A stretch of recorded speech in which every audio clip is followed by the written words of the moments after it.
इस कहानी के पीछे को तर्क अगर आप समझ गए तो आपका मन काबू में हो सकता है। पहली बार जब इस कहानी को मैंने पढ़ा तो मुझे इसका तर्क समझ नहीं आया, लेकिन इसका भाव प्रेरणादायी है। एक बार महात्मा बुद्ध किसी नगर से गुजर रहे थे। बुद्ध की नज़र एक कपड़े के व्यापारी पर पड़ी जो दुखी और हताश दिखाई दे रहा था। बुद्ध चलकर उनके पास गए और पूछा कि हे भंते, तुम इतने उदास क्यों हो? अगर तुम मुझे अपनी चिंता का विषय बताओ तो मैं तुम्हारी कुछ मदद कर सकता हूँ। कपड़े के व्यापारी ने बुद्ध को प्रणाम किया और उनको अंदर बुलाया।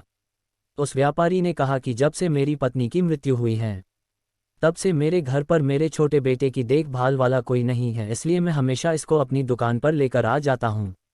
लेकिन मेरी दुकान पर आने वाले हर ग्राहक की पगड़ी को उछाल कर फेंक देता है, कभी कभी उनका झोला उठाकर बाहर फेंक देता है। मैंने इसको बहुत समझाया, डांटा, लेकिन यह नहीं समझा। इसकी इस हरकतों की वजह से मेरे सारे ग्राहक खुद को अपमानित मानकर वापस चले जाते हैं। बुद्ध बोले, मैं तुम्हारी सहायता कर सकता हूं, पर तुम मुझे वचन दो कि मैं जो भी करूंगा तुम उसमें दखलंदाजी नहीं करोगे, ना ही कोई प्रश्न करोगे। व्यापारी बुद्ध को वचन दे देता है। अगले दिन बुद्ध एक पगड़ी पहनकर आए और एक ग्राहक की भांति आकर बैठ गए। व्यापारी का बेटा आया और बुद्ध की पगड़ी को उछाल दिया।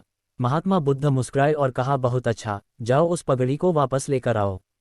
वह बच्चा दौड़कर गया और पगड़ी लाकर बुद्ध को दे दी। अगले दिन बुद्ध एक कुल्हाड़ी और एक लकड़ी लेकर आए। उस लड़के ने फिर से उस पगड़ी को उछाल दी। बुद्ध ने उस लड़के को कुल्हाड़ी और लकड़ी दे दी और कहा, जाओ इस लकड़ी को काटो। व्यापारी को थोड़ा सा डर लग रहा था कि कहीं उसके लड़के को चोट नहीं आ जाए, लेकिन उसको अपना वचन याद था। 7 दिन तक महात्मा बुद्ध कोई न कोई नया काम लेकर